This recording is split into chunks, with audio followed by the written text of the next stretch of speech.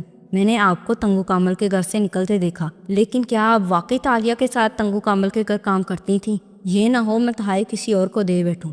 ہاں میں نور ہوں، تالیہ مجھے جانتی ہے۔ مگر اس نے پیشانی پہ آیا پسینہ پونچھا، جیسے کافی الجھ گیا ہو۔ اور کتنا عرصے آپ دونوں نے ساتھ کام کیا؟ سوری، مگر مجھے کنفرم کرنا ہے کہ 2 ماہ۔ وہ 2 ماہ پہلے آئی تھی۔ اس نے ریسٹوران میں تنگو کامل کے بیٹے کی جان بچائی تھی۔ اس کو الرجی ہے مونگ پھلی سے، اور اس نے غلطی سے سلاد میں سے مونگ پھلی کھا لی تو تالیہ جو وہاں ویٹرس تھی، اس نے کوئی گھاس پھوس بچے کے منہ میں ڈالا، جس سے اس کی حالت سنبھل گئی۔ ویسے کیا بھیجا ہے تالیہ نے؟ کچھ کپڑے اور پرفیومز ہیں، باقی ملازموں میں بھی آپ کو ہی بانٹنے ہوں گے، مگر اتنا سامان جو میں آپ کے حوالے کروں اور کل کو آپ کہیں کہ آپ تالیہ کو جانتی تک نہیں۔ ذرا سی ہمت کر کے بولا تو لڑکی کی آنکھوں میں خفیف بڑھی۔ کتنی دفعہ بتاؤں کہ اس کو جانتی ہوں؟ آپ تالیہ سے بات کروا دے میری، تاکہ وہ مجھے ڈانٹے کہ میں نے اس کی دوست پہ شک کیوں کیا۔ مگر 1 منٹ، اس نے سیل فون نکال کے ایک تصویر سامنے کی۔ کیا یہ تالیہ ہے؟ وہ کسی چینی اداکارہ کی تصویر تھی۔ نور نے الجھ کے سر نفی میں ہلایا۔ ایڈم نے اسکرین آگے کی۔ ایک ملے اداکارہ۔ نور نے چھنبے سے پھر نہ کی۔ تیسری تصویر وہ سامنے لایا تو وہ سنہری بالوں والی تالیہ تھی۔ نور نے گہری سانس لی۔ امتحان لے رہے تھے آپ میرا؟ یہی ہے تالیہ، مگر اس نے انگلیوں سے اسکرین پہ چٹکی لی اور تصویر زوم کی۔ اچھی لگ رہی ہے یہاں۔ بال رنگ کر لیے اس نے۔ ہاں، پہلے اس کے بعد سیاہ تھے۔ وہ بڑبڑایا۔ لگتا ہے اچھی جگہ شادی ہو گئی اس کی، میک اپ وغیرہ کرنا آ گیا۔ شادی؟ وہ چونکا۔ نور نے آنکھیں اٹھا کے اسے گھورا۔ کیا ابھی تک نہیں ہوئی؟ شادی کے سلسلے میں تو اس کے نکھٹو باپ نے اسے واپس بلایا تھا۔ سارا خاندان غریب تھا، ایک یہی کماتی تھی اور سب اس کے پیسے پہ عیش کرتے تھے۔ مجھے لگتا تھا کسی نکمے سے شادی کر دیں گے اس کی، مگر اس کے کپڑے اور جوتے تو دیکھو، لگتا ہے وہ امیر ہے۔ پھر سر جھٹکا۔ خیر، سامان کدھر ہے؟ سامان؟ ایڈم گڑبڑایا اور جلدی سے فون اس کے ہاتھ سے لیا۔ وہ میں کل لا دوں گا، آپ کی بس آ گئی۔ نور نے مڑ کے دیکھا، بس خراما چلتی قریب آ رہی تھی۔ اس نے بیگ اٹھایا اور واپس پلٹی۔ اچھا، کل صبح میں، مگر بات ادھوری رہ گئی۔ پیچھے کوئی نہ تھا، ایڈم جا چکا تھا۔ چلو کل آئے گا نا، اس نے خود کو تسلی دی اور بس کی طرف بڑھ گئی۔ وہاں سے جلدی سے کھسک کے ایڈم ایک دوسری بس پکڑ کے گھر آ گیا تھا۔ وہ حیران تھا، شوکڈ تھا، خوش تھا۔ وہ سچا تھا، وہ لڑکی وہ نہیں تھی جو وہ خود کو کہہ رہی تھی۔ وہ شاید بہروپیہ تھی، فاتح کو قتل کرنا چاہتی تھی۔ ہاں، یہ بات ہو سکتی تھی۔ یا اللہ، تو کو مجھے اس جھوٹ کے لیے معاف کرنا۔ میرے پاس سچ ثابت کرنے کا کوئی اور طریقہ نہ تھا۔ وہ خطرناک لڑکی ہے، اور مسز تنگو کامل اس کو اس دن صاف بچا گئی تھی۔ سب جھوٹ بول رہے تھے تو کو انہیں مات دینے کے لیے مجھے انگلیاں ریڈی کرنی پڑی۔ وہ کانوں کا ہاتھ لگاتا توبہ کرتا اپنے گھر کا چھوٹے دروازہ کھول رہا تھا۔ ڈربے میں بیٹھی مرغی نے زور کی کھٹاک کی۔ اس کے پروں تلے چھپے ننھے چوزے چوں چوں کرنے لگے۔ ایڈم نے ہوش کیا تو مرغی کے پر جو کھل گئے تھے دھیرے دھیرے تھم کے سمٹتے گئے اور وہ پرسکون ہو گئی۔ ایڈم دبے قدموں گھر میں داخل ہوا، آہستہ سے چابی گھمائی۔ لبوں پہ پرجوش مسکراہٹ تھی اور آنکھوں میں فتح کی چمک۔ جسم میں توانائی سی بڑی تھی۔ دھیرے سے اندر آیا اور سیدھا اپنے کمرے کی طرف بڑھا، مگر پھر ٹٹکا۔ آج ماں کیوں نہیں اس کی راہ تکتی نظر آئی؟ نگاہیں سامنے کو اٹھی۔ ایبو، ماں کو ملے میں ایبو کہتے تھے، اور بپا کے کمرے کی بتی جل رہی تھی۔ وہ بنا چاپ کے دھیرے دھیرے چلتا آگے آیا، مگر پھر قدم خود بخود زنجیر ہو گئے۔ اب کیا ہوگا؟ بھائی صاحب واقعی سنجیدہ ہیں؟ ایبو پریشانی سے کہہ رہی تھی۔ سنجیدہ ہیں تو اتنی صفاقی سے شرط رکھی ہے نا کہ جب تک ہم ایک بنا بنایا اپارٹمنٹ یا گھر فاطمہ کے نام نہیں لگائیں گے، وہ ایڈم اور فاطمہ کی شادی نہیں کریں گے۔ باہر کھڑے ایڈم کی سانس تھم گئی۔ مگر وہ ایسا کیوں کر رہے ہیں؟ جانتے تو ہیں کہ ایڈم محنتی ہے، اور جب اس کو نوکری مل جائے گی، اور ان کی طرف سے دیکھو تو بات غلط بھی نہیں ہے۔ جب انہوں نے ایڈم سے فاطمہ کا رشتہ طے کیا تھا تو ایڈم فوج میں تھا۔ اس کا مستقبل ان کو روشن نظر آیا تھا، لیکن اب ایڈم کے پاس جاب نہیں ہے اور وہ بغیر کسی سیکیورٹی کے فاطمہ کا ہاتھ اس کے ہاتھ میں نہیں دے سکتے۔ لیکن تمہارا اسٹور بھی ہے اور ایڈم محنتی ہے، ایک دن وہ بہت ابھر جائے گا۔ محمد، لوگ اس بات کا یقین کیوں نہیں کرتے؟ فوج کی نوکری دنیا کا آخری کنارہ تو نہیں ہوتی کہ اس کے بعد خلا آ جائے گا، ایبو دکھی دل سے کہہ رہی تھی، اور ایڈم شکستگی سے پلٹ گیا۔ اپنے کمرے کا دروازہ اس نے بنا آواز کے بند کیا اور بیڈ پہ بیٹھ گیا، بالکل چپ، ساکت، جیسے دل ہی تھم گیا ہو۔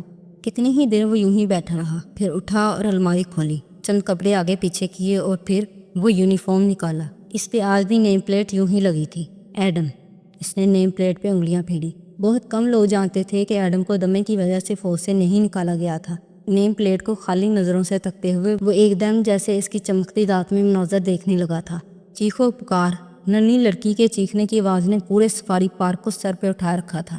مجمع ٹیلے پہ کھڑا ہکا بکاسا نشیب میں اگے شوگر سیبوں کے اونچے درخت کو دیکھ رہا تھا، جس کے اوپر بالکل اوپر ایک 10-12 سال کی بچی چڑھی تھی اور خوف سے چیخیں مار رہی تھی۔ سفاری پارک کا عملہ ڈنڈے لیے آگے پیچھے بھاگ رہا تھا، کوئی کال ملا رہا تھا، کوئی مدد کے لیے دوسروں کو پکارنے بھاگ رہا تھا۔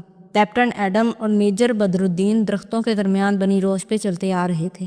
کڑیو کٹ بال اور سن گلاسز لگائے میجر بدر صاف رنگت کا حامل ملے نوجوان تھا۔ ایڈم کی رنگت اس سے ذرا دبتی تھی، سادہ کمروں میں ملبوس وہ چھٹی کا دن انجوائے کرنے یہاں آئے تھے۔ ابھی بدر کوئی بات کہہ ہی رہا تھا کہ دور سے لڑکی کی چیخوں کی آواز آئی۔ ایڈم چونک کے گھوما، یہ سفاری پارک تھا اور جانوروں سے ہر وقت خطرہ بہرحال موجود رہتا تھا۔ خدا جانے کیا ہوا تھا، بنا سوچے سمجھے اس نے اس طرف دوڑ لگا دی تھی۔ کدھر جا رہی ہو؟ ہمیں فلم کے لیے جانا ہے۔ ایڈم ایڈم بدر اکتا کے اس کے پیچھے دوڑا۔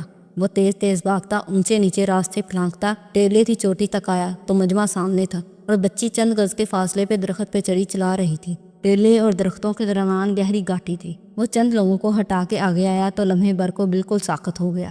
درخت کے تنے کے ساتھ ایک کموڈو ڈریگن زمین پہ لیٹا سر اونچا کر کے بچی پہ گرا رہا تھا۔ کموڈو ڈریگن دنیا کی سب سے بڑی چھپکلی ہوتی ہے، بالکل مگرمچھ کی طرح، مگر کافی موٹی، تازی اور زہریلی۔ سیاہ چلا چلا کے گارڈز کو مدد لانے کے لیے کہہ رہے تھے، مگر کوئی شخص ڈریگن کے قریب جانے کو تیار نہ تھا۔ ایڈم نے لمحے بھر میں ہی صورتحال بانپ لی تھی۔ درخت پہ چڑھی بچی سیاہ نہیں تھی، وہ دوسری طرف سے گاؤں سے آئی تھی، یقیناً میٹھے سیب چرانے، اور ڈریگن یقیناً بھوکا تھا، ورنہ وہ اتنی آسانی سے انسانوں پہ حملہ نہیں کرتا تھا۔ موٹا تازہ بھی تھا۔ اگر ڈریگن کا بچہ ہوتا تو درخت پہ چھپکلی کی طرح چڑھ جاتا، مگر بڑا ڈریگن اپنے وزن اور 10-12 فٹ کے سائز کے باعث اوپر نہیں چڑھ سکتا تھا۔ سو اب بچی کو ڈرا اور غرا کے اس کے گرنے کا انتظار کر رہا تھا۔ بچاؤ، کوئی مجھے بچاؤ، وہ روتے ہوئے چلا رہی تھی۔ اب تم اندر مت کود پڑنا ہیرو بن کے، سفاری پارک کو خود ہینڈل کرنے دو، ان کے پاس عملہ ہوگا اس صورتحال کے لیے۔ بدر نے اسے تنبیہ کی، جو گردن اوپر نیچے کرتا پریشانی سے صورتحال کا جائزہ لے رہا تھا۔ بچی گر جائے گی، ہمیں کچھ کرنا ہوگا۔ بدر کا جواب سنے بغیر وہ تیزی سے آگے بھاگا اور ایک ڈنڈا بردار ورکر کو روکا۔ کیپٹن ایڈم اپنا بیج لہرا کے جیب میں رکھا اور اس کو دونوں کندھوں سے پکڑا۔ تم لوگ اس کو کتنی دیر میں پکڑ سکتے ہو؟ 10-15 منٹ لگیں گے۔ دوسرے لڑکے لنچ بریک کی وجہ سے دور گئے ہوئے ہیں۔ کچھ عرصہ پہلے ایک ڈریگن نے اسی طرح سپروائزر کا پاؤں کھا لیا تھا، کوئی ان کے قریب نہیں لگنا چاہتا۔ وہ بھوکا ہے بیوقوف، ایک دفعہ وہ کھانے میں مصروف ہو جائے گا تو اس کا دھیان لڑکی سے ہٹ جائے گا۔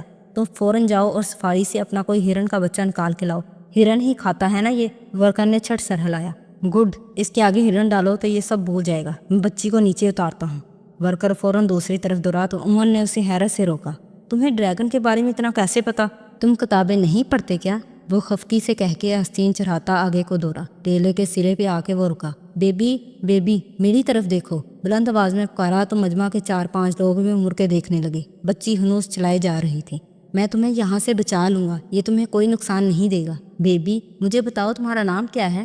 وہ ہونٹوں کے گرد ہاتھوں کا دائرہ بنا کے چلا کے بولا تو بچی کی چیخیں رکیں۔ آنسوؤں کے درمیان اس نے اوپر دیکھا جہاں سامنے والے ٹیلے پہ لوگوں کے جرمٹ میں ایک نوجوان کھڑا اس کو پکار رہا تھا۔ نادیہ، وہ گلوگیر آواز میں بولی۔ نادیہ، میں فوجی ہوں، تمہیں فوجی اچھے لگتے ہیں نا؟ بچی نے جواب نہیں دیا، آنسو بہاتی اس کو دیکھتی رہی۔ نادیہ، اس کو مت دیکھو، مجھے دیکھو، مجھے تمہیں کچھ بتانا ہے، وہ اونچی آواز میں اس کو پکار رہا تھا۔ بچی نے ڈریگن سے نظریں ہٹا دیں اور اس پہ جما دی۔ اب وہ بات سننا چاہتی تھی۔ ہمارے جنرل صاحب کہتے ہیں نادیہ کہ، وہ بچی سے نظریں ہٹائے بغیر آواز بلند بات جاری رکھے ہوئے تھا، اگر کبھی زندگی میں کسی بری عادت، کسی نہ مل سکنے والی محبت یا کسی جنون اور شوق کا شکار ہو جاؤ تو یاد رکھنا، جتنا زبردستی چیخ کے اس کو خود سے نوچ پھینکنے کی کوشش کرو گے، وہ اتنا اور تمہارے اوپر سوار ہوگا، وہ اتنا تمہیں ڈرائے گا۔ تم سن رہی ہو نادیہ؟ کسی خوفناک پرندے کی طرح وہ چیز ہمیں ڈراتی رہے گی۔ درخت کی شاخیں جکڑے بچی بیگی آنکھیں اسی پہ جمائے ہوئے تھی۔ وہ کہتے ہیں ان چیزوں کا مقابلہ بھی ایسے ہی کیا جاتا ہے جیسے کسی بڑے خوفناک درندے کا کیا جاتا ہے۔ پتہ ہے کیسے؟ پرسکون ہو کر، خاموشی سے بیٹھ جاؤ، مزاحمت چھوڑ دو، ڈرنا چھوڑ دو۔ اپنی خواہش، جنون، پاگل پن سے جب ہم ڈرنا چھوڑ دیتے ہیں تو وہ فیز گزر جاتا ہے، تو پرسکون ہو کے اس کے گزر جانے کا انتظار کرو، ریلیکس کرو۔ یہ تمہیں نہیں کچھ کہہ سکتا جب تک تم پرسکون ہو۔ بہادری اس کو کمزور کرے گی، تمہارا خوف اس کو مضبوط کرے گا۔ سنا تم نے نادیا؟ بچی نے گہری سانس لیتے ہوئے اس بات میں سر ہلایا۔ وہ ابھی تک شاخوں کو مضبوطی سے پکڑے ہوئے تھی۔ اس سے تمہاری شاعری سمجھ نہیں آئے گی ایڈم، بدن نے اقتحار سے اسے ٹوکا تھا۔ شدید حرارت میں کوششیں بھی شدید کرنی پڑتی ہیں۔ ویلی ڈرائیو کے ورکرز تیزی سے دوڑتے آ رہے تھے۔ کسی نے ڈریگن کے سامنے کٹا ہوا ہرن پھینکا، باقی ڈنڈے لیے فاصلے پہ احتیاط سے کھڑے ہو گئے۔ ڈریگن نے خوشبو سے ایک دم گردن موڑی اور تیزی سے اس طرف رینگا، درخت سے دور۔ ایڈم تیزی سے درخت کی طرف لپکا۔ بدن نے اسے پکارا مگر وہ جواباً چلایا، تم ڈنڈے کے ساتھ ڈریگن کو پکڑنے کی کوشش کرو، ورکرز کی مدد کرو، اور خود آگے بھاگ گیا۔ ورکرز نے بدر کو ڈنڈا پکڑایا تو وہ برا منہ بناتا ڈریگن کی طرف بڑھا۔ ایڈم درخت کے نیچے آ کر رکا۔ ڈریگن چند قدم کے فاصلے پہ تھا، اس کی طرف پیٹ کیے ہوئے۔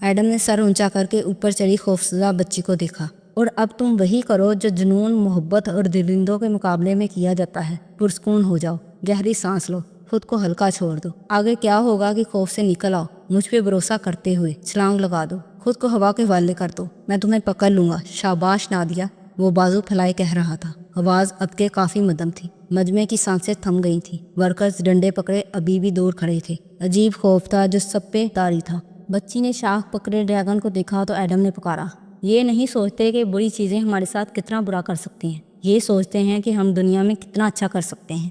بچی نے ڈریگن سے نظریں ہٹا کے اس پہ جمائیں، چند لمحے اس کی آنکھوں میں دیکھتی رہی، پھر کود گئی۔ اس کے پیر زمین چھونے سے قبل ایڈم نے اسے پکڑ لیا تھا۔ اگلے ہی پل وہ بچی کو اٹھائے دیوانہ وار اوپر کی طرف بھاگا تھا۔ مجمع خوشی سے شور مچانے لگا اور بدر سمیت ورکرز ڈنڈے لیے ڈریگن کی طرف بھاگے، جس کو اب لگام ڈالی جا سکتی تھی۔ کیا اب یہ اس کو مار دیں گے؟ اس کی گردن کے گرد بازو پھیلائے اس سے لگی بچی نے پوچھا۔ وہ اسے اٹھائے ٹیلے تک آ پہنچا تھا۔ نہیں، چاہے درندہ کیسا بھی ہو، ہمیں اس کی جان لے لینا اچھا نہیں لگتا، لیکن اس نے ایک محفوظ جگہ پہنچ کے بچی کو زمین پہ اتارا اور اس کے ہاتھ تھامے اس کے سامنے بنجوں کے بل بیٹھا، پھر اس کی آنکھوں میں جھانکا۔ میں جانتا ہوں تم میٹھے سیب چرانے آئی تھی، تم نادیا آئندہ چوری نہیں کرو گی، چوری کا پھل کبھی میٹھا نہیں نکلتا، ایک ذرا سی خواہش کے پیچھے زندگیاں چٹکی میں تباہ ہو جاتی ہیں۔ وہ اسے سمجھا رہا تھا اور بچی نظریں جھکا لی تھی۔ اس کے ہاتھ ابھی تک ایڈم کے ہاتھوں میں تھے۔ اپنے تاریک کمرے میں بیٹھا ایڈم ابھی تک نئی پلیٹ کو دیکھ رہا تھا۔ چمکتے دانت میں سے ایک اور منظر ابر سا رہا تھا، جیسے کنویں کے پانی میں ہچکولے کھاتا چاند کا عکس ہو۔ وہ ایک ملٹری اعزازات اور کتابوں سے سجا آفس تھا۔ وردی والا باروب شخص مرکزی کرسی پہ بیٹھا تھا اور آبرو بینچ کے ناگواری سے سامنے یونیفارم میں الٹ کھڑے ایڈم کو دیکھ رہا تھا۔ ایڈم کے ہاتھ سیدھے تھے، سر پہ کیپ تھی، البتہ آنکھوں پہ سخت دکھ اور بے بسی برا غصہ پنہاں تھا۔ اگر میجر بدر کو کوئی اعلیٰ اعزاز مل رہا ہے تو تمہیں اس میں کیا مسئلہ ہے کیپٹن ایڈم؟ سر، میں یہ نہیں کہتا کہ میجر بدر کو اعزاز نہ ملے، اس نے ڈریگن کو اس جگہ سے ہٹایا تھا، میں مانتا ہوں، مگر سر، اس بچی کو بچانے میں میرا بھی رول تھا۔ مجھے کوئی اعزاز، کوئی انعام، کچھ بھی کیوں نہیں مل رہا؟ تم نے انعام کے لیے بچی کو بچایا تھا؟ نہیں سر، لیکن مجھے گھر میں اور فوج میں یہی سکھایا گیا ہے کہ جب کچھ غلط ہوتے دیکھو تو ہاتھ یا زبان سے اسے روکو۔ میں نے تب بھی یہی کیا، اب بھی اپنے ساتھ زیادتی ہوتے دیکھ کے یہی کر رہا ہوں۔ وہ سنجیدگی سے کہتے ہوئے جذباتی ہو گیا تھا۔ ایوارڈ ایک ہی شخص کو مل سکتا ہے، چونکہ بدر کا کردار زیادہ نمایاں تھا اس لیے وہ اس کا حقدار ہے، مگر سیاحوں کی فوٹیجز، موبائل ویڈیوز جو یوٹیوب پہ موجود ہیں، ان کا کیا سر؟ میں مزید اس بارے میں کچھ نہیں سننا چاہتا ایڈم، وہ اب کے کرختگی سے بولا تو ایڈم نے نظریں جھکا لی، چند گہرے سانس لی اور آنکھیں اٹھائیں تو ان میں زمانے بر کے شکوے تھے۔ میرے ساتھ یہ سب صرف اس لیے ہو رہا ہے کیونکہ میں اورنگ اصلی ہوں، ہے نا سر؟ آگے بڑھنے سے پہلے آپ کو بتاتے چلیں کہ اورنگ اصلی نچلی ذات ہیں جو بظاہر ملے جیسے ہی لگتے ہیں مگر رنگت ذرا دبتی ہوئی ہوتی ہے۔ ان کو ملیشیا میں وہی مقام عموماً دیا جاتا ہے جو امریکہ میں سفید فوم کے مقابلے میں سیاہ فوم کو یا انڈیا میں برہمن کے مقابلے میں شودر کو ملتا ہے۔ بہت ہو گیا، میں آئندہ یہ ریزسٹ گفتگو نہ سنو اس چونی میں۔ کمانڈر نے میز پہ غصے سے ہاتھ مارا تو ایڈم خاموش ہو گیا۔ بیڈ روم ابھی تک تاریک تھا۔ وہ کھڑکی کے سامنے بیٹھا تھا، ہاتھ میں یونیفارم اٹھا رکھا تھا جس پہ لگی نیم پلیٹ چاندنی سے مزید روشن ہو گئی تھی۔ ایڈم کی اداس آنکھیں اس پہ کنندہ اپنے نام پہ جمی تھی جس پہ وہ دن آج بھی تحریر تھا جب وہ لاکر روم میں اپنے کھلے لاکر کے سامنے کھڑا تھا اور اندر سے کپڑے الٹ پلٹ کر رہا تھا جب پیچھے کوئی آ کے کھڑا ہوا۔ ایڈم نے ایک اچھٹتی نظر اپنے عقم میں ڈالی مگر پھر ٹھہر گیا۔ وہ میجر بدر تھا اور ناگواری سے اسے دیکھ رہا تھا۔ سب کہہ رہے ہیں کہ تم نے جنرل نصیر کو ای میل کی ہے کہ تمہیں ایوارڈ اورنگ اصلی ہونے کی وجہ سے نہیں دیا جا رہا۔ میں نے وہ کہا ہے جو سچ ہے، وہ بے رخی سے کہہ کر واپس اپنے کپڑے کھنگالنے لگا۔ جنرل نصیر آج چھونی آ رہے ہیں، اگر تمہیں لگتا ہے کہ وہ اس نسلی امتیاز کی کہانی کو سن کر تمہیں ایوارڈ دلوا دیں گے تو تم غلط ہو۔ ایڈم گھما اور سنجیدگی سے اس کو دیکھا۔ میں یہ ووٹ لینے کے لیے نہیں کر رہا، اگر صرف مجھے ووٹ دیا جاتا اور آپ کو چھوڑ دیا جاتا تو میں آپ کے لیے بھی ایسے ہی لڑتا۔ پھر رکا اور گہری سانس لی۔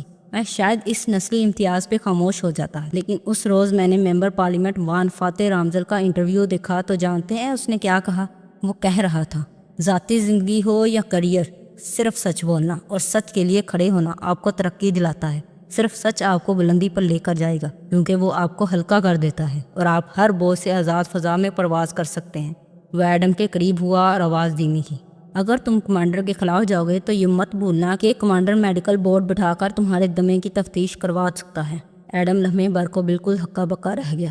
مگر مجھے دمہ نہیں ہے، وہ تو صبح کے جنگل میں ٹریننگ کے باعث معمولی الرجی ہو گئی تھی، لیکن وہ پریشان حیران سا بولا تھا، میں یہ جڑی بوٹیوں سے علاج کی کتاب پڑھ رہا ہوں، اس میں ہر بیماری کا علاج ہے، میرا دمہ چند ماہ میں ٹھیک ہو جائے گا۔ اس نے لاکر سے کتاب نکال کے دکھائی۔ اور دمے کی وجہ سے کسی کو فوج سے نہیں نکالا جا سکتا۔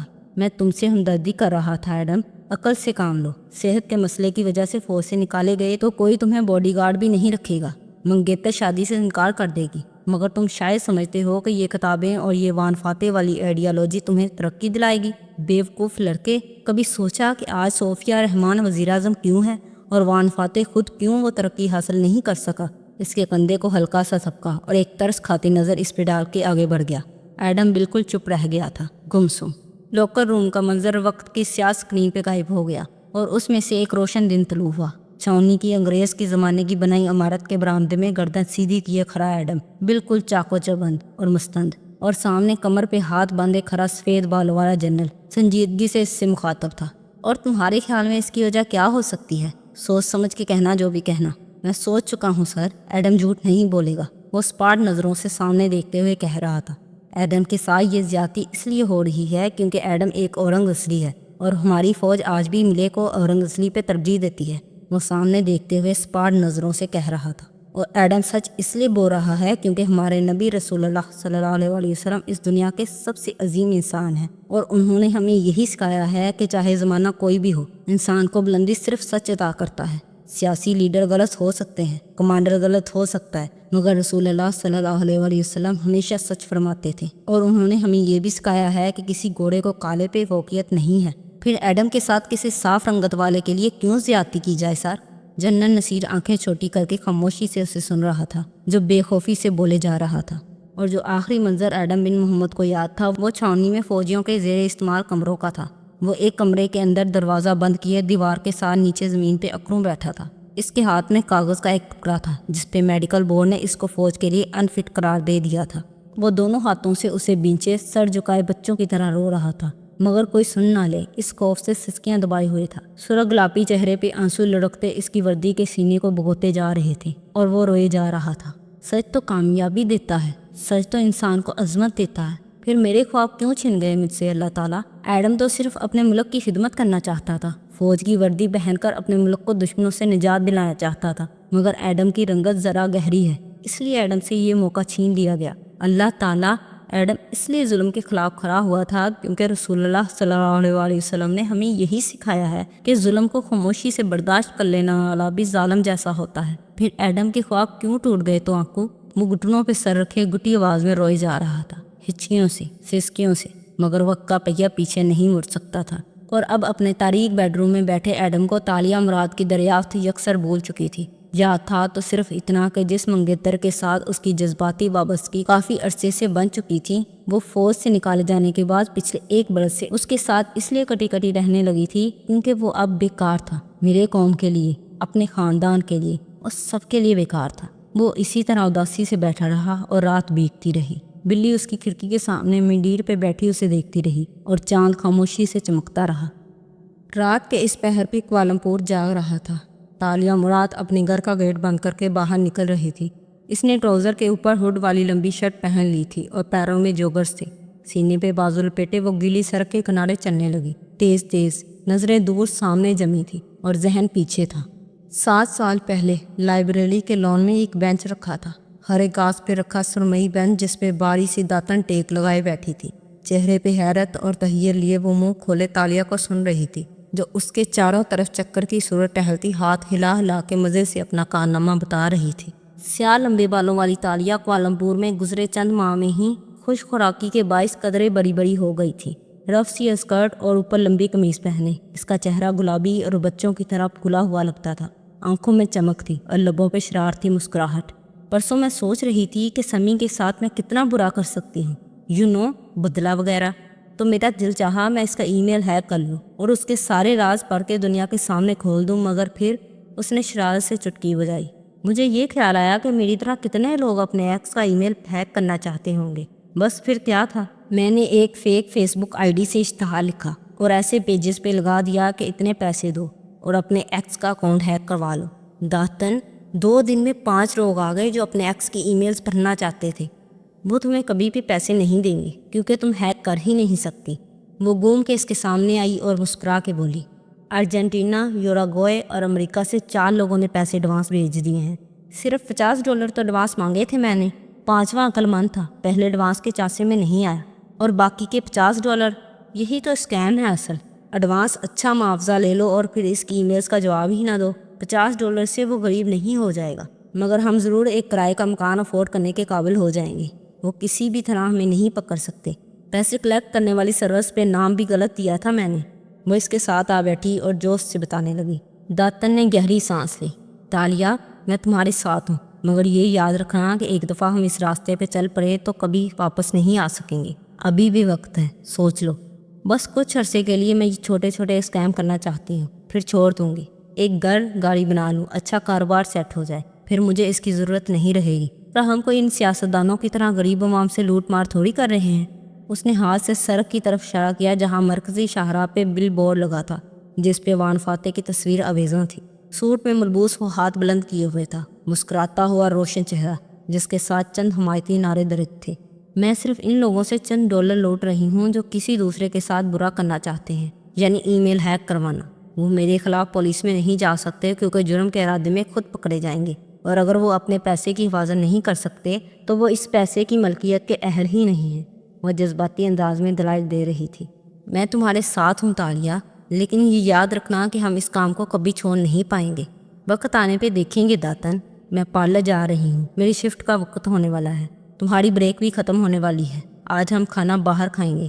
وہ مسکرا کے اٹھی، بیگ کندھے پہ لیا تو داتن پیچھے سے بولی، تمہارے ماں باپ، تمہارا خاندان، وہ تو ملے تھے نا، ملیشیا کے رہائشی، کیا تم ان کو ڈھونڈنا نہیں چاہتی؟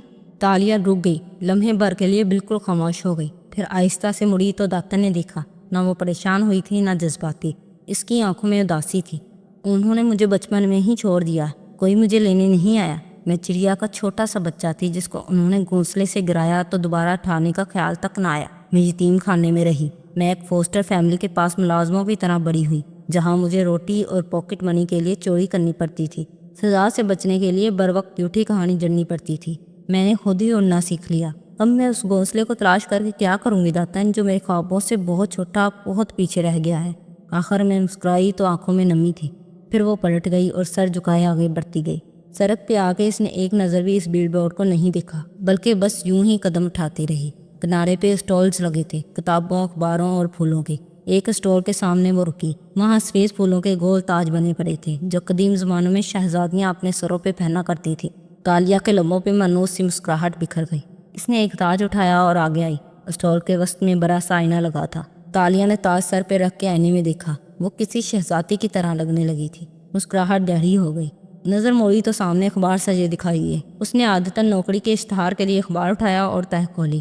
سامنے ہی وان فاتح کی تصویر تھی اور اس کے ساتھ انگریزی میں چھپا اس کا انٹرویو۔ سر پہ تاج پہنے کھڑی لڑکی رک کے ان الفاظ کو پڑھنے لگی۔ 2 برس قبل پہلی دفعہ ممبر پارلیمنٹ منتخب ہونے والے وان فاتح بن رامدل سے جب ہم نے پوچھا کہ وہ ملیشیا میں کس قسم کی بہتری دیکھنا چاہتے ہیں تو ان کا جواب روایتی سیاستدانوں سے ہٹ کے تھا۔ میں جس ملیشیا کا خواب دیکھتا ہوں، 41 سالہ ممبر پارلیمنٹ اور سابق امریکی اسٹیٹ اٹارنی مسکرا کے ہمیں بتانے لگے، وہاں لوگ حلال گوشت خریدنے سے زیادہ حلال کمائی کا دھیان رکھنے والے بنیں گے، کیونکہ بظاہر ہم نے بہت ترقی کی ہے۔ اعلیٰ تعلیم اور نوکریاں، خوبصورت سڑکیں، اونچی عمارتیں اور بے پناہ ٹورزم تو ہم نے اپنی قوم کو دے دیا، مگر ہم اپنی وہ اقدار بھولتے جا رہے ہیں جن کے بغیر کوئی مسلمان مکمل ہی نہیں ہوتا۔ 2 چیزیں انہوں نے ہمیں انگلیوں کی وی بنا کے دکھائی، گویا یہ ان کے نزدیک فتح کی واحد وجوہات تھی۔ 2 چیزیں ہوتی ہیں جو کسی بھی انسان کو دنیا اور آخرت میں کامیاب کرتی ہیں، سچائی اور ایمانداری۔ اور ملیشیا کے لوگوں کو اور سیاستدانوں کو یہ بات وقت پہ سمجھ لینے کی ضرورت ہے کہ اگر وہ اپنے معاملے میں سچے نہیں ہوں گے، پیسے کمانے کے لیے ایماندار ذریعہ استعمال نہیں کریں گے، تو وہ فراموش کر دیں اس بات کو کہ ان کے رزق میں اور زندگیوں میں اللہ کوئی برکت دے گا۔ ان کی لالچ بڑھتی جائے گی اور وہ کبھی مطمئن نہیں ہوں گے۔ وہ جتنے عقلمند اور شاطر ہو جائیں، اپنے جھوٹ کھلنے کا خوف ان کو کبھی بہادر نہیں بننے دے گا۔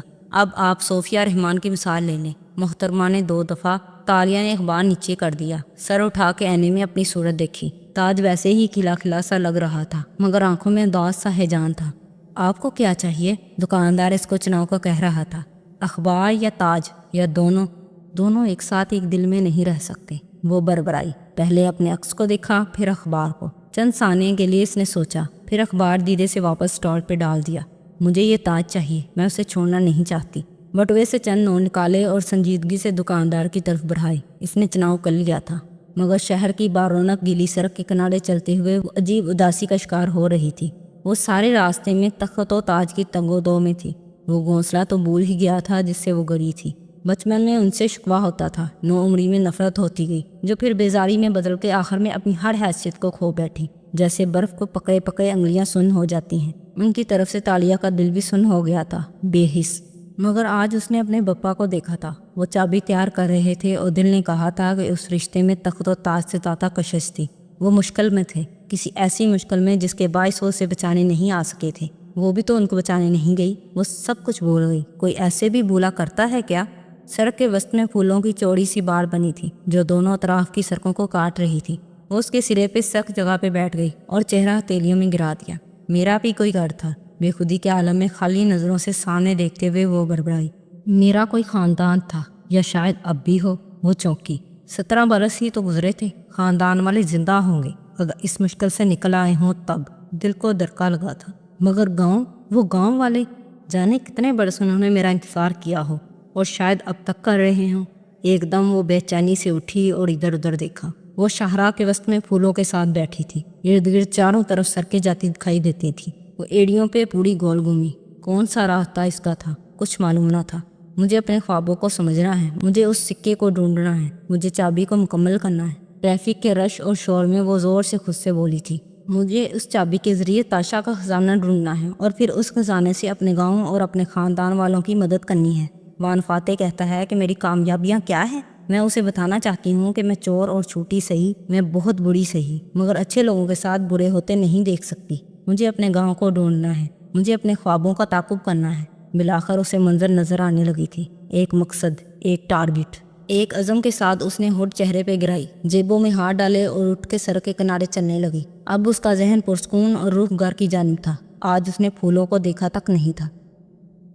وان فاتح کی رہائش گاہ پہ بھی بارش تھم چکی تھی، سارا گھر پانی سے نہایا ہوا تھا۔ ایسے میں وہ ابھی تک اسٹڈی میں بیٹھا تھا، پیچھے کو ٹیک لگائے وہ بظاہر پرسکون لگ رہا تھا، مگر جیسے کھڑکی کے شیشے پہ گدلے پانی کی لڑیوں کے نشان جم گئے تھے، اس کی سوچیں بھی ایسے ہی دھندلی ہو رہی تھی۔ میرا اگلا کارڈ کیا ہوگا؟ مگر میرے پاس کوئی کارڈ بچا ہے؟ اس نے سر جھٹکا۔ خیر، کارڈ بہت سے ہوتے ہیں، میں ان لوگوں کے سامنے کبھی نہیں جھکا۔ کوئی وان فاتح کو کنٹرول نہیں کر سکتا، نہ پہلے کر سکا ہے۔ اشر کے ساتھ بھلے ساری دنیا آ کھڑی ہو، مجھے گرا نہیں سکتا۔ وہ ہارتے وہ ہیں جو ہار مان لیتے ہیں۔ اشر سمجھتا ہے جدوجہد کے لیے، سیاسی طاقت حاصل کرنے کے لیے بے پناہ پیسہ اور تعلقات ضروری ہیں۔ سالوں کی محنت، لوگوں کو خوش کرنا اور اشتہار بازی کی مہم، یہ سب انسان کو مقصد تک لے جاتی ہیں۔ عیش نہیں جانتا کہ عظیم مقاصد کے لیے عظیم قربانیاں بھی دینا پڑتی ہیں۔ میں نے اس سفر میں آریانہ کو کھویا ہے۔ اشر نے کیا کھویا ہے؟ اس نے میز کے کنارے رکھا فوٹو فریم اٹھایا۔ اس میں ننھی آریانہ ہیلمٹ پہنے گھوڑے پہ بیٹھی دکھائی دے رہی تھی، ہنستے ہوئے تھوڑی اٹھی ہوئی تھی اور سامنے سے 2 دانتوں کا خلا دکھائی دے رہا تھا۔ یہ اس دن کی تصویر تھی جب آریانہ کھوئی تھی، اور کوئی نہیں جانتا تھا کہ آریانہ کے ساتھ اس روز کیا بیتی تھی۔ اسرا بھی نہیں، سوائے وان فاتح کے کوئی نہیں جانتا تھا۔ دل کے اس کونے میں جہاں پہلی اولاد کے نام کا کھانا ساری عمر کے لیے وقف ہو جاتا ہے، بہت ڈھیر سارا درد اٹھا تھا۔ اس کھانے کو کوئی پن نہیں کر سکتا۔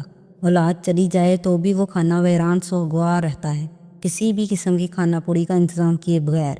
صبر بھی آ جاتا ہے، ڈپریشن کا فیز بھی نکل جاتا ہے، آدمی مضبوط ہو کر آگے بھی بڑھ جاتا ہے، مگر رات کو سونے سے پہلے، نیند کی وادی میں ڈوبنے سے پہلے، پلک چپکنے سے پہلے، وہ کھانا ہر رات کاٹتا ہے۔ وہ غم کبھی نہیں جاتا۔ شکل بدل جاتی ہے، کیفیت ڈل جاتی ہے، مگر واللہ وہ غم ساتھ نہیں چھوڑتا۔ اگر میں اب ہار مان گیا تو سمجھو آریانہ کی قربانی رائگاں گئی۔ پھر اس نے گہری سانس لی، فریم واپس رکھا اور موبائل اٹھایا۔ چند لمحے بعد وہ فون کان سے لگائے۔ جب یہ الفاظ ادا کر رہا تھا تو چہرے کی مسکراہٹ سچی اور اطمینان اصلی تھا۔ عبداللطیف، میں نے ذرا سے شانے اچکائے۔ اشر کے تالاب میں کنکر پھینکے ہیں اور وہ کنکر کافی بڑے ہیں۔ نہیں، پریشانی کس بات کی؟ وہ ہلکا سا ہنسا۔ تمہیں معلوم ہے سیاست تھریٹ کے ساتھ اور بھی دلچسپ ہو جاتی ہے۔ تم اگلے کچھ دن کے واقعات بہت انجوائے کرو گے۔ پھر دوسری طرف کچھ سن کے رکا اور سوچتے ہوئے چہرے کی لو کو انگلی سے رگڑا۔ میں صرف اشر کو مصروف کر رہا ہوں۔ قاطع دنیا کو مثبت سوچ سے دیکھتا ہے۔ مجھے تو اپنا اور ملیشیا کا مستقبل بہت روشن نظر آ رہا ہے۔ وہ جتنی چالیں چل لیں، میرے ہاتھ کوئی نیا کارڈ لگ ہی جائے گا۔ فی الحال میں صرف ایک جگہ مار کھا سکتا ہوں اور وہ ہے فنڈز کی کمی۔ مجھے پیسے چاہیے ہیں۔ نہیں، میں امیر دوستوں کے احتیاط قبول نہیں کر سکتا، نہ قرض لینا چاہتا ہوں۔ نہیں، مجھے اپنی بیوی کے پیسے بھی نہیں چاہیے ہیں۔ میں ملاقہ والا گھر بیچنے کے بارے میں سوچ رہا تھا۔ ہاں، اس بارے میں کوشش کرو۔ وہ عبداللطیف کا جواب سن کے ہنسا۔ نادر اور قیمتی ہے تو کیا ہوا؟ میرے باپ کا گھر ہے، مجھے وہ بیچنا ہی پڑے گا، سوائے اس صورت میں کہ کوئی خزانہ ہاتھ لگ جائے میرے جو پارٹی چیئرمین الیکشن کا مسئلہ حل کر دے، ورنہ کل سے ہم اس گھر کو بیچنے کی تیاری کریں گے۔ مطمئن اور روشن آنکھوں کے ساتھ وہ ٹیک لگائے خوشگوار انداز اور بے فکری سے مستقبل کا لاہے عمل طے کر رہا تھا۔ اپنے اندھیر کمرے میں بیٹھا ایڈم ابھی تک یونیفارم کو اداس نظروں سے دیکھ رہا تھا۔ ایڈم فاطمہ کو نہیں چھوڑ سکتا، اس نے تکلیف سے خود سے کہا تھا۔ وہ واحد لڑکی ہے جس سے میری برسوں سے جذباتی وابستگی ہے، مگر ایڈم اس کو نہیں چھوڑے گا۔ اس نے بند مٹھی سے آنکھیں رگڑی۔ ایڈم محنت کرے گا، لیکن ایک دفعہ پھر مایوسی اس کے ارد گرد ڈیرا ڈالنے لگی۔ ایک گھر اور کاروبار سیٹ کرنے کے لیے مجھے نوکری نہیں بلکہ کوئی خزانہ چاہیے، اور خزانے ہم جیسوں کے ہاتھ نہیں لگا کرتے۔ سڑک کنارے وہ ہڈ سر پہ گرائے، جیبوں میں ہاتھ ڈالے تیز تیز چلتی گھر واپس جا رہی تھی۔ لبوں پہ بلاخر پرجوش مسکراہٹ تھی اور آنکھوں میں پرانی چمک۔ میرے سارے خواب پورے ہو جائیں گے، جزیرے کے اوپر پہاڑی کی چوٹی پہ محل، ڈھیروں دولت اور اپنے خاندان اور گاؤں والوں کی مدد کرنا، اور اس کے لیے مجھے کہیں دفن وہ خزانہ ڈھونڈنا ہے جو اس سنہری چابی سے کھلے گا۔ خزانہ صرف میرا ہے، کیونکہ صرف میں جانتی ہوں کہ کوئی خزانہ ایگزسٹ کرتا ہے۔ تاشا کا خزانہ صرف میرا ہے۔ وہ مسکرا کے سوچتی ہوئی قدم اٹھا رہی تھی۔ کوالمپور پہ اتری روشنیوں سے منور رات اسی طرح بیتتی جا رہی تھی۔ تو بس آج کے لیے اتنا ہی۔ اگر سٹوری اچھی لگ رہی ہے تو کمنٹ میں اپنے پوائنٹ آف ویو لازمی شیئر کیجیے گا۔ اگر ویڈیو اچھی لگے تو لائک کیجیے گا، چینل کو سبسکرائب کریں اور بیل آئیکن کا بٹن کو بھی دبا دیں تاکہ ہر نئی آنے والی ویڈیو کا نوٹیفیکیشن آپ کو مل جائے۔ تو ملتے ہیں بہت جلد نیکسٹ پارٹ کے ساتھ، تب تک کے لیے اللہ حافظ۔